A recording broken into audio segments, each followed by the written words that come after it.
የጎን ኪስ ወይም ሳይድ ፖኬት ስንሰራ የሚያስፈልጉን ፒሶች አሉ።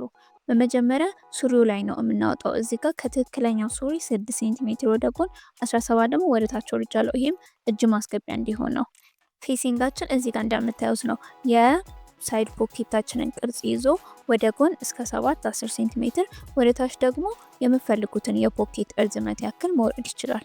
ፖኬት ባጉ ሱሪያችን ላይ ያለውን የሳይድ ፖኬት ሳንቀድ በፊት የነበረው ትልቁ ኪስ ማለት ነው። እዚህ ጋር እንደምታዩት ትክክለኛ ሱሪ ነበር። ከዛ ወዲያችን ስናወጣት ሳይድ ፖኬቱ መግቢያ እናገኛለን። ከዛ እሱን ላይን ተከትለን ፌሲንግ እናወጣለታለን። ከዛ ፖኬቱ ደግሞ መጀመሪያ ገና ሳትቀደድ በፊት ይችኛዋ የነበረው ሙሉ ማለት ነው። ፖኬታችንን መስፋት ስንጀምር በመጀመሪያ ፌሲንጋችን ነው የምናመጣው። ፌሲንጋችንን የኛውን የሱሪውን ፓርት እናገናኛለን። ስናገናኝም በፊት ለፊት ሳይድ ነው። ከዛ ወዲያ ስንገለብጠው ፌሲንጉ ወደ ውስጥ እንዲገባ ማለት ነው። እንደዚህ አድርገን ካገናኘን በኋላ እንከፍተውና እንደርዘዋለን ወይም አንደር ስቲች እናደርጋለን። አንደር ስቲቹ የሚሆነው ፌሲንጉ ላይ ነው እንጂ የሱሪው ፓርት ላይ አይደለም። ስለዚህ የተረፈውን ሲም አላዋንስ ወደ ፌሲንጉ አድርገን ፌሲንጉ ላይ ጥግ ላይ አንደር ስቲች እንመታለን። መተን ከጨረስን ወዲያ እንደምታዩት እንደዚህ ይሆናል። ከዛ ፌሲንጉን ወደ ውስጥ እናስገባለን። የፌሲንግ ጥቅሙ እዚህ ጋር የነበረውን ራ ኤጅ ማስተካከል ስለሆነ ይሄንን ካደረግን ወደ ቀጣይ ላይ ፖኬት ባጋችን እናመጣለን። ፖኬት ባጉና በፌሲንጉ መካከል ነው እጃችን የሚገባው። ስንሰፋ ከዚህኛው ሳይድ ጀምረን እስከዛኛው ድረስ ነው።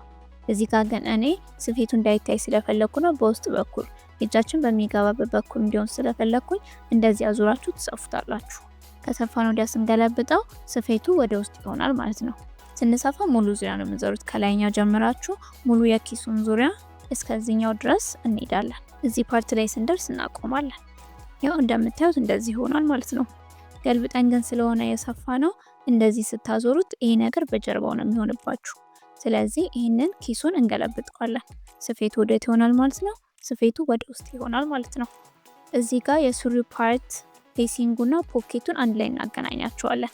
ይህን የምናደርገው በኋላ ዌስት ባንድ ውስጥ እናስገባና ሌሎች ነገሮችን ስንሰራ እየተንቀሳቀሰ ከሚያስቸግረን 1-4-5 ስቲች እንመታበታለን። ስለዚህ ይሄ ምናችን ሆነ ማለት ነው? ፖኬታችን ሆነ ማለት ነው። በፌሲንግ ያለቀ የራሱ የሆነ የፖኬት ባግ ያለው ሳይድ ፖኬት እንደዚህ መስራት ትችላላችሁ።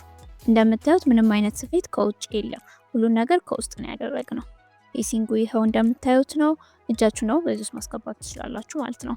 ሌላ ማየት የምትፈልጉት እንደነዚህ አይነት የስዊንግ ቱቶሪያል ካሉ ኮሜንት ላይ አሳውቁኝ፣ ቪዲዮ እንሰራለን።